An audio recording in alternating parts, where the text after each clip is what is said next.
मेरे भाइयों, भारत और पाकिस्तान के बीच जो सुपर 4 का मुकाबला खेला गया, उसमें भारत ने पाकिस्तान को बड़े प्यार से एक तरफा हरवाया है।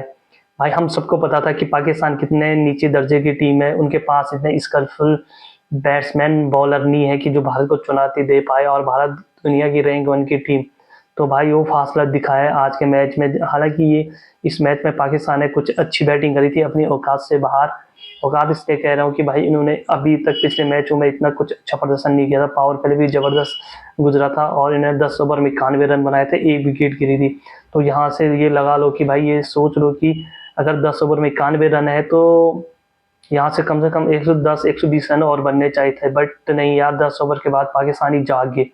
वो जज्बाती कौम फिर से लौट आई और उन्होंने बता दिया कि हम तो पाकिस्तानी हैं, हम ये क्या कर रहे हैं, हम इंग्लैंड और इंडिया जैसी बैटिंग कैसे कर सकते हैं, ये हमारे उसूलों के खिलाफ है।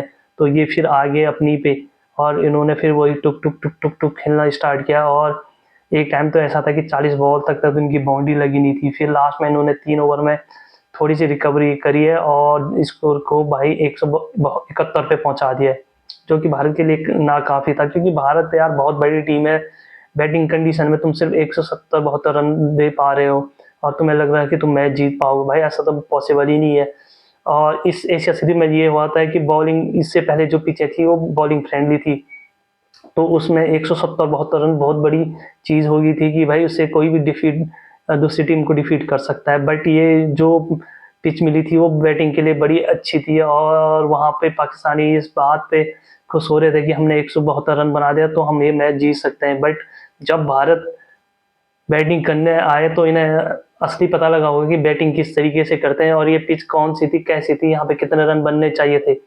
तो भाई भारत ने जो काटा है, इन्हें 6 ओवर में ही 69 रन मारे थे। उसके बाद 10 ओवर, 9 ओवर, 9 ओवर में भारत के 100 रन पूरे हो गए थे, जो वहां पे एक भी विकेट गिरा नहीं था। तो समझ लो मैच वहीं पे खत्म था। उसके बाद तो बस फॉर्मेलिटी आगे पूरी करनी थी जो भारत ने किया।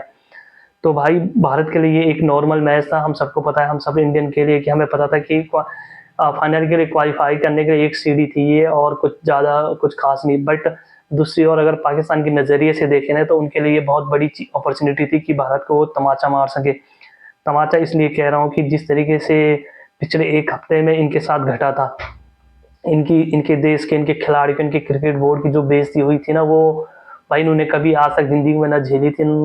तो उस सबका इनको बदला लेना था। जिस तरीके से फुरकान भट्टी हो गए, उनके पुराने क्रिकेटर हो गए, इनकी जनता जो भी है ना, वो बहुत ही ज़्यादा डेस्परेट थी कि भाई किसी न किसी हाल में ये मैच जीतना चाहिए।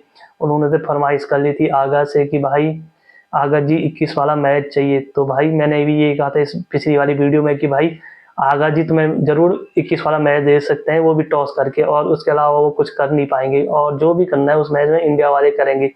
बैटिंग भी भारत वालों ने बता दिया कि किस तरीके से करते हैं, बॉलिंग भी किस तरीके से करते हैं, और कमबैक अगर 10 ओवर में 90-95 रन खा लिया तो उसके बाद भी कमबैक कैसे किया जाता है, ये इंडिया वालों ने बता दिया है। पाकिस्तान को बताया गया है, तो हर मैच में इंडिया कर ही रहा है।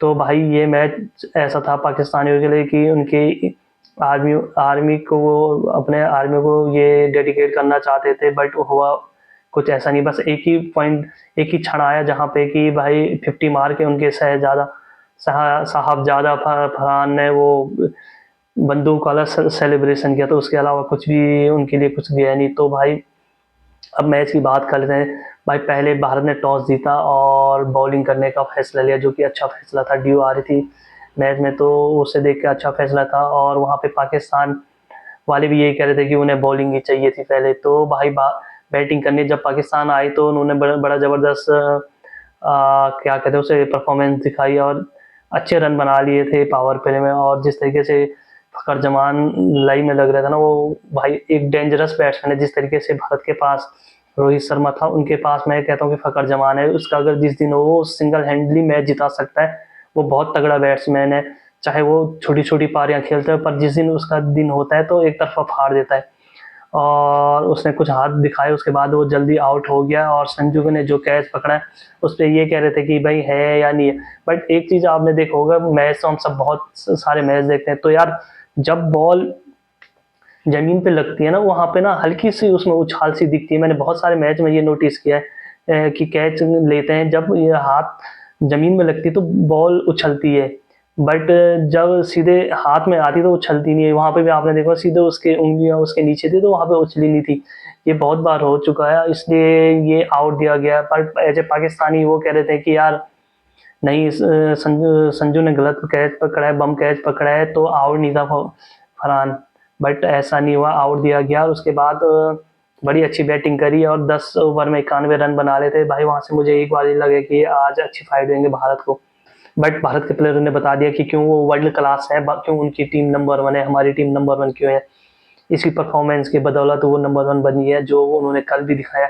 उसके बाद भारत ने पाकिस्तानी को 5-6 ओवर तक बाउंड्री नहीं लगाई दी और कमाल का प्रदर्शन करते हुए लास्ट में उनके फहीम ने कुछ अच्छी शॉटें मारी है। 8 बॉल में उन्होंने 20 रन मारे, जिसके कारण ही स्कोर 171 रन गया है। पाकिस्तानी अपने ओपनर फरहान साहिबजादा की बहुत ज़्यादा वो प्रशंसा कर रहे हैं। बट यार आप देखोगे ना, 31 बॉल में तो उसने 50 मार दी थी। बट उसके बाद उसने वही 11 बॉल में 7 रन मारे और जो उसका मैच का स्ट्राइक रेट है 128 रन है, जो कि मॉडर्न डे के हिसाब से बहुत ही कम है।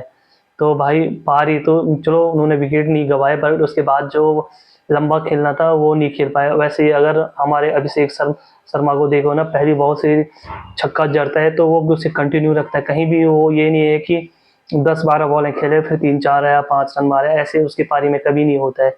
यही अंतर है बड़ी टीमों और छोटी टीमों में। और आज तो जिस तरीके से बैटिंग करी है, शुभमन गिल को भी बहुत बातें सुना रहे थे कि भाई ये अच्छी बैटिंग नहीं करी, पर जिस तरह से आज उसने ड्राइव मारी है, शॉटें मारी, चौके मारे हैं ना, जबरदस्त था। वही आईपीएल में जिस तरीके से प्रदर्शन करता सेम प्रदर्शन किया है। तो भाई जबरदस्त रही है भारत की बैटिंग। और सूर्य कुमार यादव ने भी बड़ी अच्छी कैप्टनशिप करी थी। जब भारत के किसी भी प्लेयर को ज़्यादा मदद मिल नहीं रही थी गेंदबाजी में, तो उसने दुबे को बॉल पकड़वाई और दुबे के मुताबिक ये पिच थी और स्लोवर जो वो बॉल फेंक रहा था वाइड खिलवा रहा था बैट्समैन को, और जिससे उनका जो फरहान साहबजादा है वो रन नहीं मार पाए। आपने एक चीज़ नोटिस करी होगी, उसके जो उसके पाले में बॉल आ रही थी उसे वो लेग में ही बाउंड्री पे भेज रहा था। बट जो ऑफ स्टंप से अगर उसे बाहर रखो तो उसे भी वो लेग में लपेटने की कोशिश कर रहा था, जो कि उसकी कमजोरी दुबे ने भाप ली थी और उसे स्लोवर डाल के उससे दूर रख के उसने उसे आउट कराया है। तो भाई जबरदस्त